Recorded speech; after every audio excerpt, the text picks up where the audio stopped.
Dans le futur, courir est devenu un acte illégal pour les riches.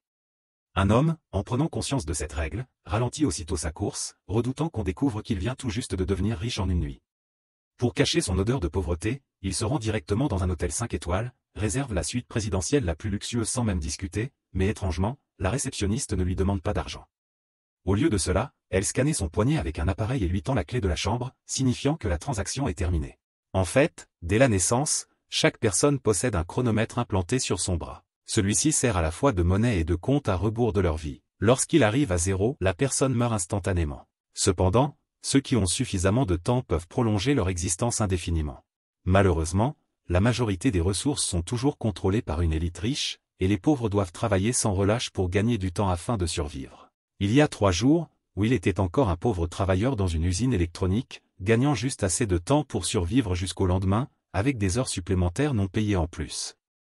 Bien qu'il en ait marre de la situation, il devait supporter l'arrogance de son superviseur, car s'il perdait son emploi, il n'aurait même pas assez de temps pour en chercher un autre.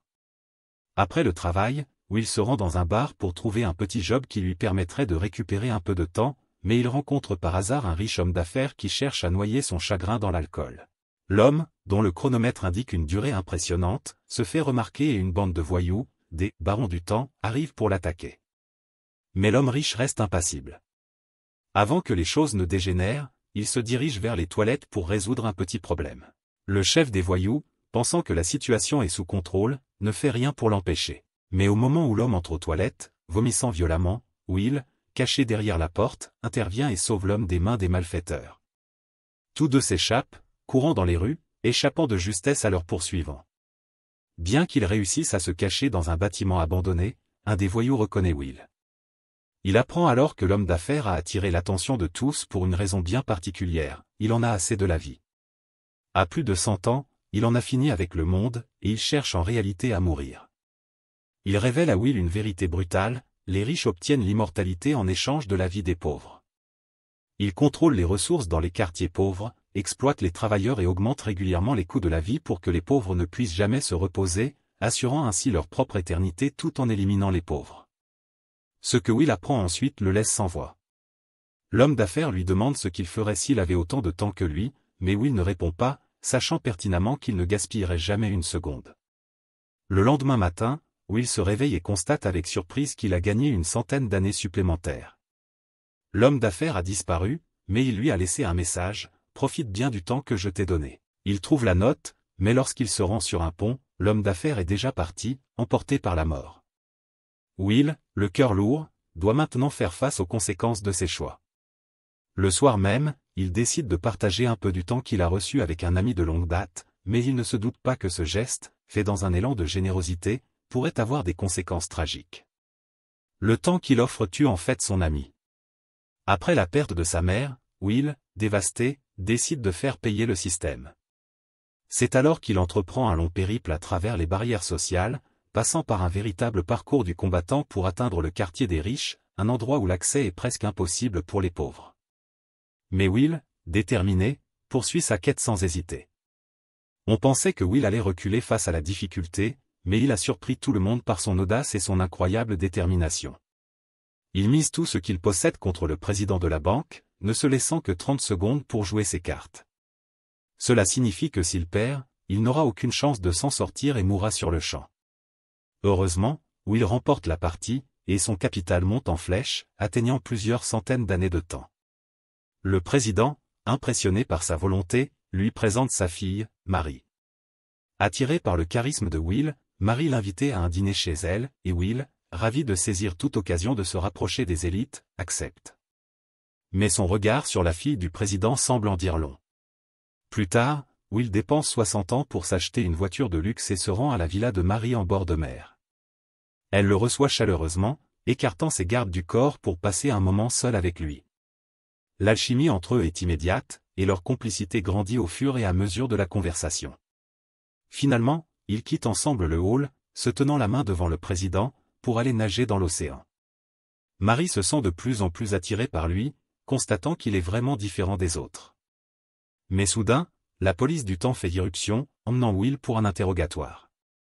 Il s'avère que peu de temps auparavant, la police avait retrouvé le corps d'un riche homme dans une rivière, et grâce aux caméras de surveillance, ils avaient vu Will à proximité du lieu du crime. Suivant sa trace, ils ont réussi à le localiser à la villa du président. Accusé de meurtre, Will se défend calmement en expliquant que l'homme est mort par suicide et que sa présence sur les lieux n'est qu'une coïncidence. Mais l'inspecteur ne croit pas un mot de son histoire. Il ne s'intéresse pas vraiment à la cause de la mort de l'homme, mais plutôt au temps qui a disparu, estimant qu'il ne devrait pas être utilisé dans les quartiers pauvres. Il refuse de donner à Will la moindre chance d'expliquer, et confisque la majeure partie de son temps, ne lui laissant que 2 heures pour le processus judiciaire. Ne voulant pas se laisser faire, Will prend l'initiative et frappe 2 gardes avant de s'échapper. Il saute et s'empare de Mary, la forçant à l'accompagner dans une voiture de course pour fuir. Le chef de la police, ne s'avouant pas vaincu, poursuit Will sans relâche. Cependant, Will, avec ses talents de conduite, utilise une manœuvre audacieuse pour stopper un gros camion et se débarrasser de ses poursuivants, réussissant ainsi à leur échapper. Alors qu'il pense être à l'abri et se dirige vers un quartier populaire pour se cacher, il tombe dans une embuscade sur l'avenue du Temps.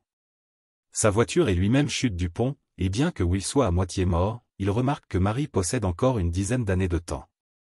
Mais avant qu'il puisse en profiter, des sirènes de la police se font entendre. L'inspecteur, bien que frustré, se voit contraint d'abandonner la quête de Will pour le moment. Mary conserve ainsi une petite chance de survie, et après avoir repris ses esprits, elle est bouleversée, comprenant enfin ce que signifie vivre chaque jour avec la menace de la mort imminente. Contrairement à la panique de Mary, Will reste calme.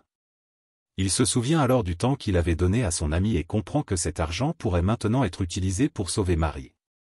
Ils se rendent à la maison de l'ami de Will, mais c'est la femme de cet ami qui ouvre la porte.